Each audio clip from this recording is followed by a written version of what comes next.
बिस्मिल्लाहिर्रहमानिर्रहीम। अस्सलाम वालेकुम नाज़रीन, मैं हूं साकिब बशीर। आज हम दो तीन मौज़ूआत पे बात करेंगे। एक तो 190 मिलियन पाउंड केस जो एक अहम मरहले पर पहुंच चुका है। अब इस केस में बहुत जल्द फैसला आने को है। अब ये केस किस स्टेज पर है और आगे अब क्या होने जा रहा है, इस पे बात करेंगे। इसके अलावा हम बात करेंगे कि 9 मई के केसेस में उमर तनवीर भट्ट और वासिक क़य्यूम जो पीटीआई के रावलपिंडी के रहनुमा थे, उन्होंने उनके हवाले से 164 का बयान सामने आया था, लेकिन कल वो इस बयान से मुनहरिफ हो गई।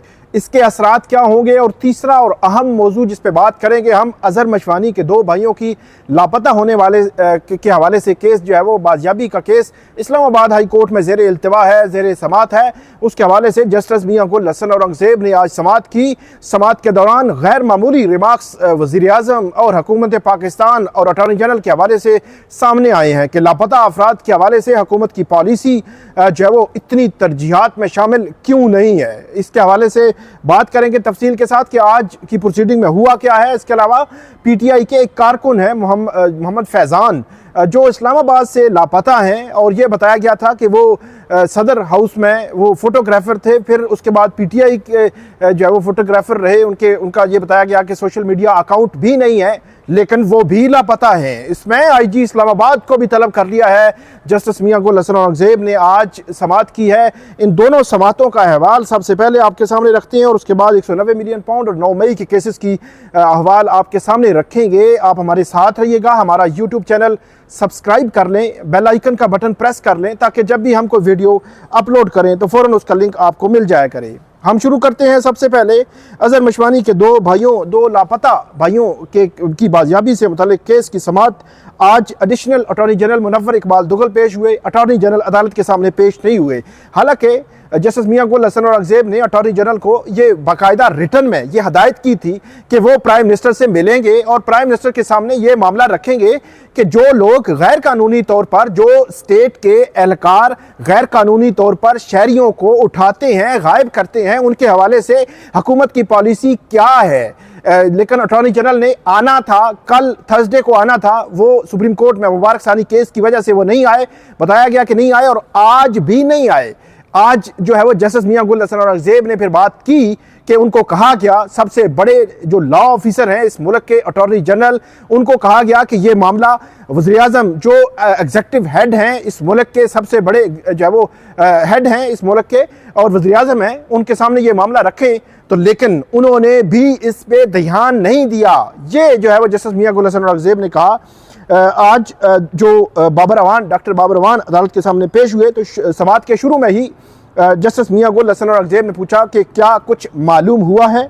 तो अदालत को बताया गया कि आज भी हाई लेवल पर राब्ता हुआ है, हर लिहाज से कोशिश जारी है। डॉक्टर बाबर अवान ने अपने दलाइल का आगाज़ किया। अदालत ने कहा कि आप अपने दलाइल शुरू करें, हम इस पे फैसला देंगे, क्योंकि कल भी जस्टिस मियां गुल हसन औरंगज़ेब ने यह बात की थी कि हम जो है वो एग्जीक्यूटिव नहीं है, हम जो है वो जुडिशल साइड पे इस मामले को देख सकते हैं, फैसला दे सकते हैं, हम फैसला देंगे तो अहम फैसला होगा, ये कहा था जस्टिस मियां गुल हसन औरंगज़ेब ने। इसमें डॉक्टर बाबर अवान ने यह कहा कि 5 कवानीन बगावत और बगावत में उकसाने को डील करते हैं।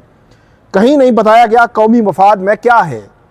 मुझसे पूछेंगे कौमी मफाद में क्या है तो मैं कहूँगा बिजली की कीमत कम करो, बलोचिस्तान वाले कहेगा मुझे गैस फराहम करो, इसका ये कौमी मफाद है।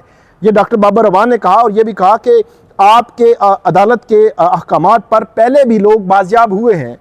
यहाँ पर जस्टिस मियां गुल हसन औरंगज़ेब ने कहा कि यही तो मसला है, जो बाजियाब हुए उस पर मीडिया ने हाइप बनाई, अब वो कहते हैं करा लें। और ये कहा डॉक्टर बाबर अवान ने कि मुझे तो अभी भी यकीन है कि दोनों लापता भाई वापस आएंगे। तो जस्टिस मियां गुल हसन औरंगज़ेब ने कहा कि कल भी मैंने मीडिया को इस हवाले से तंबीह की थी। उसके बाद डॉक्टर बाबर अवान ने कहा कि आपने सीसीटीवी, पुलिस, अदालत ने पूछा कि आपने सीसीटीवी जो है वो पुलिस को दे दी है। इस पर डॉक्टर बाबर अवान ने कहा कि मैं इस हवाले से अदालत में आगे चलकर जो है वो बात करूंगा।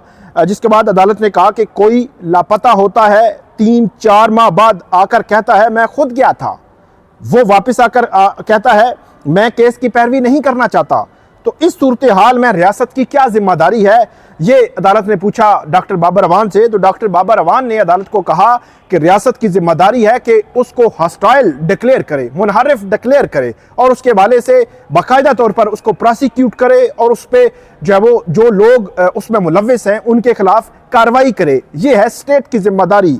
जिसके बाद पंजाब पुलिस के जो एसपी सदर हैं लाहौर के, वो मौजूद थे कमरा अदालत में। तो उनसे पूछा अदालत ने कि आपने अब तक क्या किया है। रिपोर्ट उन्होंने ये दी कि कुछ नहीं किया। 6 जून को लापता होते हैं 2 भाई लाहौर से, जहां पे जो है वो सेफ सिटी के कैमरे भी लगे हुए हैं, इनके घर की सीसीटीवी फुटेज भी मौजूद है। पुलिस कहती है हमें नादरा को, इसके अलावा फ्रांसिक जो एजेंसी है उसको, सिक्योरिटी इदारों, किसी को कुछ मालूम नहीं है। आप खुद जो है वो सुन लें। वो कहते हैं कि फैमिली की जानिब से सीसीटीवी फुटेज फराहम की गई थी। रेजोल्यूशन कम होने की वजह से ना नादरा ना फ्रांसिक एजेंसी से पता चल सका कि कौन था उस वीडियो में। और यह भी कहा कि जियो फेंसिंग 10,000 नंबर्स की हासिल की, लेकिन अभी तक कुछ मालूम नहीं हो सका। आज 23 अगस्त तक कोई एक्शनेबल मालूमात नहीं है। कौन कह रहा है? पंजाब की, लाहौर की पुलिस जो है वो बेबसी का इजहार कर रही है। किसके सामने? इस्लामाबाद हाई कोर्ट के सामने कि 2 शहरी जो लापता हुए उनके हवाले से कुछ मालूम नहीं, कहां गए, जमीन खा गई, आसमां खा गया, कहां गए वो। उसके बाद कहते हैं पंजाब पुलिस के ये एसपी साहब, सेफ सिटी प्रोजेक्ट हर एंगल से कवर नहीं करता। जब अदालत ने उनसे पूछा कि सेफ सिटी के कैमरे भी लगे होते हैं तो आपने उनसे चेक कर लेना था कि ये गाड़ियां कहां से इंटर हुई, कहां से घर तक पहुंची, फिर वापस गई, किस किस रास्ते से वापस गई। तो मुख्तलिफ जगहों पे सेफ सिटी कैमरास लगे हुए हैं, तो उनसे आप चेक कर लेते। तो उन्होंने सिंपल जवाब दिया कि वो हर एंगल को कवर नहीं करती। उसके बाद कहते हैं कि इस वक्त तक मतलब आज 23 अगस्त तक कोई भी लॉ इन्फोर्समेंट एजेंसी इस हवाले से कुछ पता नहीं चला सकी।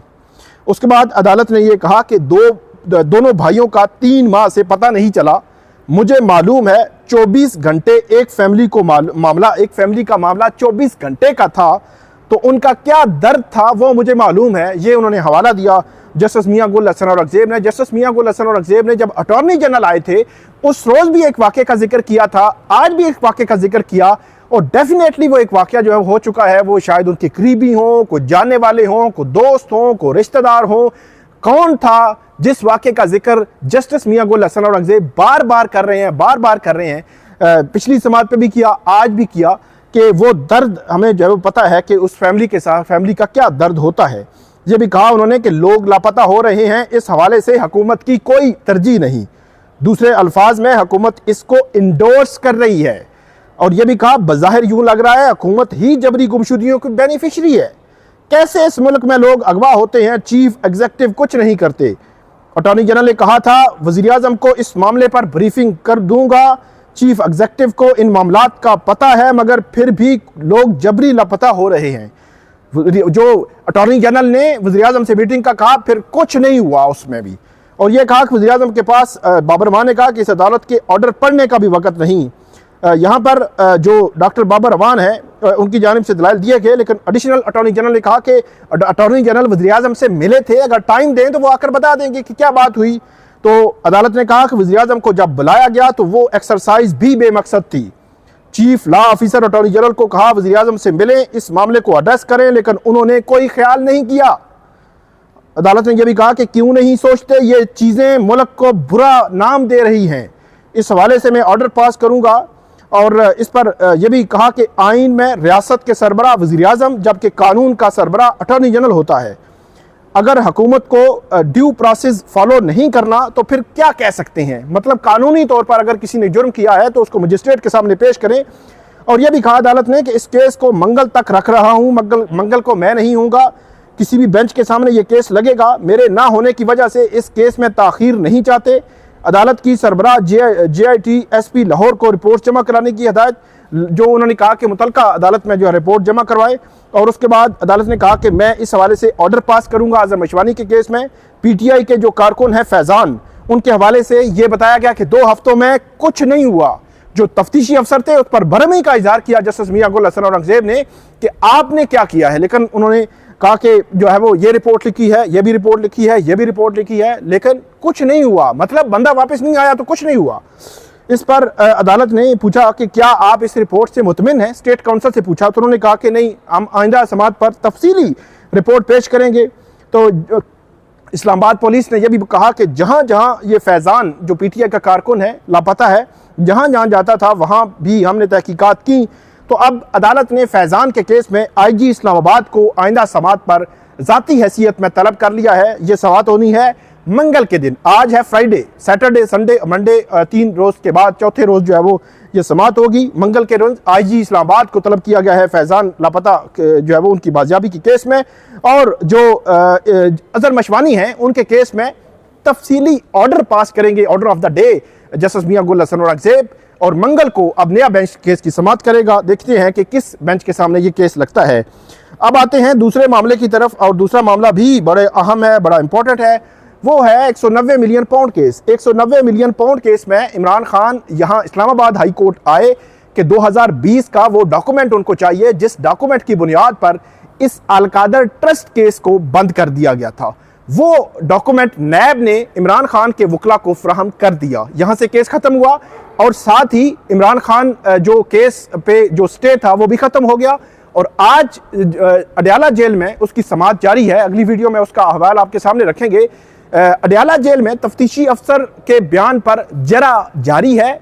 जिस वक्त हम ये वीडियो कर रहे हैं 12:30 बजे हैं दिन के, और जरा जारी है। उस केस में अब होना ये है कि एक तो जो बुशरा बीबी हैं उनकी एक्विटल की, उनकी जो बरियत की दरखास्त है वो दायर कर रखी है इमरान खान के वकला ने और बुशरा बीबी के वकला ने। उस पे एक तरफ जो इमरान खान बुशरा बीबी के वकला दलाइल देंगे, और उसके बाद नैब जो है वो दलाइल देगा, और अदालत फैसला करेगी कि बुशरा बीबी को इस स्टेज पर इस केस से बरी किया जा सकता है या नहीं। ये फैसला जब हो जाएगा तो उसके बाद बारी आएगी 342 की स्टेटमेंट की। ये स्टेटमेंट जो है वो मुल्ज़मान की तरफ से होती है। अदालत क्वेश्चनियर देती है, एक सवालनामा देती है मुल्ज़मान को कि आप पे ये चार्ज था, गवाहों ने ये कहा है, और ये आप पे इल्ज़ाम है, इस इल्ज़ाम पर आपका डिफेंस क्या है, दिफा क्या है।